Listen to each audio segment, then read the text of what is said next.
Hello everyone, कैसे हैं आप सभी का स्वागत है फिर से रिंकी फैमिली ब्लॉग्स में। छठी मैया आप सब पर अपनी कृपा दृष्टि बनाए रखे।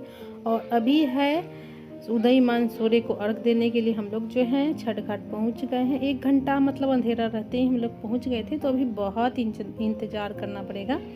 तो यहाँ पे देखिए हमारा दौरा वगैरह रखा हुआ है। मैंने आके यहाँ फिर से अच्छे से दीपक और अगरबत्ती जो धूप बत्ती थी वो जला दिया है, ताकि देर तक जलता रहे। और हल्की सी देखिए ज़रा सा मतलब साफ़ होने लगा है दिन, उसके बाद सब पानी में उतरने लगे हैं छठ व्रती। क्योंकि इस टाइम ना सब एक ही साथ अर्घ देते हैं। शाम में है कि अर्घ देते जाते हैं और निकलते जाते हैं, लेकिन इस टाइम जो होता है जैसे ही सूर्य भगवान उदित होते हैं उसके बाद सारे छठ व्रती एक ही बार अर्घ देने के लिए तैयार हो जाते हैं। तो इस टाइम थोड़ा सा ज़्यादा दिक्कत होती है। लेकिन ऐसा क्या हुआ इस बार कि सूर्य भगवान दिखे ही नहीं। बहुत देर तक हम लोग 6:30 तक पानी में खड़े रहे।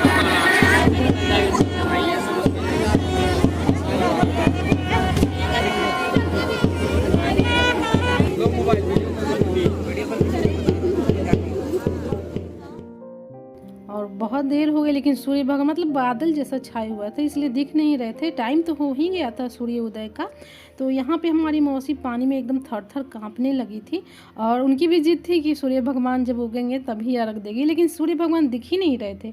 तो बहुत सारे छठ व्रती अर्घ देने लगे थे। फिर सबने उनको बोला और उनको पकड़ के अर्घ दिलवाया, क्योंकि वो एकदम थर थर काँप रही थी पानी से, मतलब कि खड़ा भी नहीं हो रही थी। लेकिन वो भी चाह रही थी कि सूर्य भगवान के दर्शन के बाद ही अर्घ दूँ। लेकिन सूर्य भगवान तो दिखाई ही नहीं दिए। हम लोग जो पीछे खड़े हैं ना, तो हम लोग भी इनके बाद अर्घ दे दिए थे थोड़ी देर के बाद, आशा देखते देखते। क्योंकि मतलब मौसम अच्छा था नहीं, इसलिए सूर्य भगवान नहीं दिखाई दिए। वैसे टाइम अच्छा से हो गया था सूर्य उदय का, और उसके बाद ही हम लोग अर्घ दिए थे। देखिए कितने व्रती जो हैं उनके इंतजार में फिर उनको अर्घ देने लगे, क्योंकि सूर्य भगवान इस बार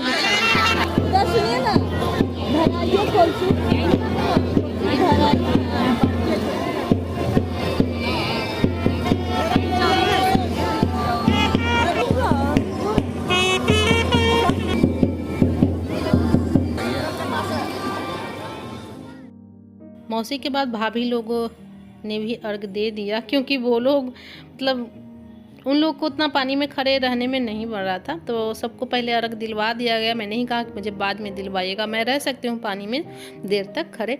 तो फिर अभी मैं दे रही हूँ जब अर्घ, फिर भी सूर्य भगवान दिखाई ही नहीं दिए। तो मतलब सबने टाइम से मतलब देख के, टाइम ओवर हो गया था उसके बाद ही सबने अर्घ दिया। और ये दूसरी बार है जब मैंने सूर्य भगवान को देखे बिना ही अर्घ दे दिया। एक बार और 2007 में मैंने छठ पूजा किया था, उस समय भी सूर्य भगवान नहीं दिखे थे। लगभग 7 बजे तक मैं पानी में खड़ी रही थी, वहाँ मैंने ससुराल में अपने किया था। तो उस टाइम भी सूर्य भगवान नहीं दिखे थे। बादलों में छिपे हुए नहीं थे, मौसम ही अच्छा नहीं था, इसलिए सूर्य भगवान नहीं दिखे थे। और इस बार भी सूर्य भगवान नहीं दिखे। आशा देखते देखते हम लोग थक गए। उसके बाद हम लोगों ने उनके दर्शन किए बिना ही अर्घ दे दिया। तो होता है कभी कभी दिखाई नहीं देते हैं। फिलहाल सबका हो गया है अर्घ। और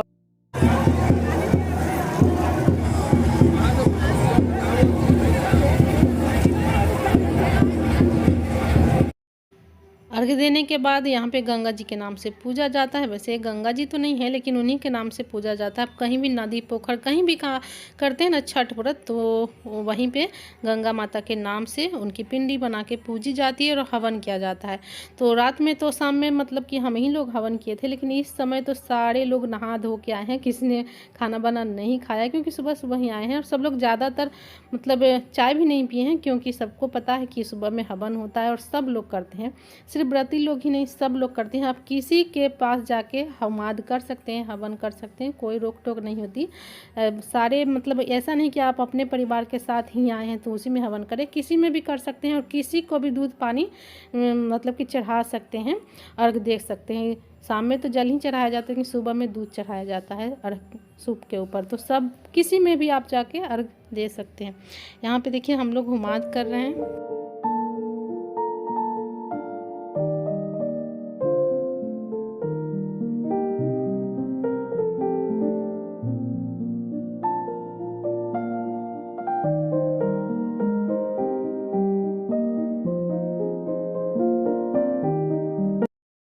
तो यहाँ पे देखिए अब सूर्य भगवान दिखाई दिए हैं। जब हमारा हवन हो गया, मतलब सारे व्रतियों का हवन हो गया, सारे लोगों ने हवन कर लिया, उसके बाद भगवान दिखाई दिए हैं सूर्य भगवान।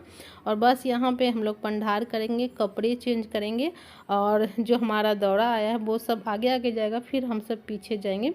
और यहीं तक घाट पर की वीडियो। उसके बाद बच्चे चले गए थे, दौरा जो लेके गए उन्हीं के साथ में, और साथ में कैमरा भी चला गया था, तो उसके बाद कुछ शूट ही नहीं हुआ।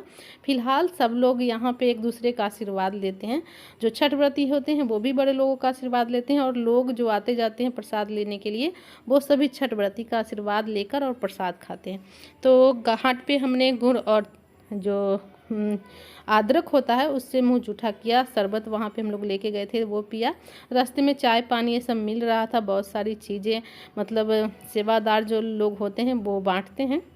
फिलहाल हम लोग आ गए हैं घर, और यहाँ पे भाभी, अंजनी भाभी और मेरी माँ दोनों मिलके खाना परोस रही है। खाना तो सुबह ही बन गया था घाट पे जाने से पहले ही, और अंजनी भाभी पानी में एकदम भीग गई थी, तो पहले ये अपने घर गई, वहाँ से कपड़े चेंज करके फिर आई हैं। तो फिर जो कुछ भी बचा हुआ था, खाना तो बन ही गया था, बस वही बचका पकौड़े ये सब बनना था, तो आके वो सब बनाई हैं। और उसके बाद हम सबको खाना खिला रही हैं। माँ खाना खिला रही थी तो अच्छा नहीं लग रहा था, मैंने कहा आप बैठ जाइए। बच्चे हैं, जैसे शीतल थी, मेरी बहन थी, वो भी कुछ काम में लगी हुई थी, वो पकौड़े तल रही थी।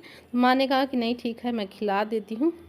और यहाँ पे अंजना भाभी सारी चीज़ें ला के दे रही हैं। आज 7-8 तरह की सब्जी बन जाती है, कम से कम 5 तरह की जो तो ज़रूर बनती है, लेकिन हमारे यहाँ 7-8 तरह की हो गई थी। चटनी, रतोबा, सब्जी थी बैंगन की, बहुत सारी सब्जी थी, इतना याद भी नहीं रहा। आलू गोभी, साग बनता है, पापड़ बनता है, तरह तरह के पकौड़े बनते हैं, रायता है, बहुत सारी चीज़ें हैं। खास करके आज कोहड़ा की भी सब्ज़ी बनती है, तो वो भी था। इतने था कि मतलब सबको गिनती करना पड़ा था कितनी सारी सब्जियां हैं, कुछ छूट ना जाए। सबको मतलब सब चीज़ों को परोसा जाता है और उस सब में से निकाला जाता है। भगवान के नाम से, छठी मैया सूर्य देवता के नाम से निकाला जाता है। तो याद कर कर के अंजनी भाभी सबको परोस रही थी कि कुछ छूटे ना, याद से सारी चीज़ें दे दें। और नहीं है कुछ नहीं, अब तो सब कुछ हो ही गया। 1 2 3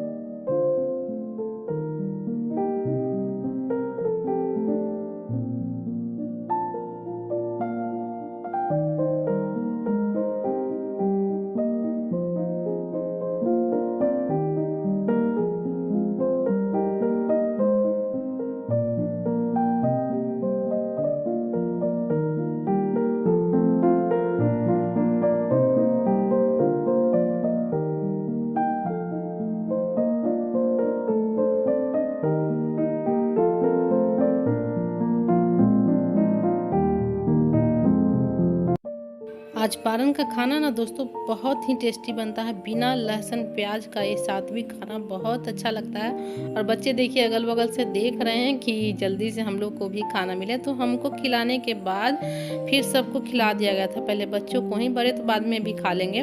तो बच्चे पहले खाना खा रहे हैं, सब ने पहले छठ पूजा का प्रसाद खाया, उसके बाद ही खाना खा रहे हैं। तो हमारे जो बाबूजी के पट्टीदार हैं उन सबको निमंत्रण है, सब आएंगे खाना खाने के लिए। फिलहाल माँ बैठ गए प्रसाद सबको देने के लिए, और आस पड़ोस में भी बांटा जाएगा, और जो आ रहे हैं उनको भी पहले प्रसाद दिया जाता है, फिर खाना खिलाया जाता है। बच्चे देखिए अपने मोबाइल में बिजी हो गए हैं, और यहाँ पे कुछ लोग आए हुए हैं, भाभी, चाची, ये लोग सब खाना खाएंगे और प्रसाद भी। तो बस दोस्तों आज की वीडियो को यहीं तक रखते हैं। अच्छी लगी होगी वीडियो तो प्लीज़ वीडियो को लाइक, चैनल को सब्सक्राइब और दूसरों के साथ शेयर भी करिएगा। तो मिलते हैं नेक्स्ट वीडियो ब्लॉग में, तब तक के लिए आप लोग खुश रहिए, खुशहाल रहिए, खुशियाँ बांटते रहिए। जय छठी मैया।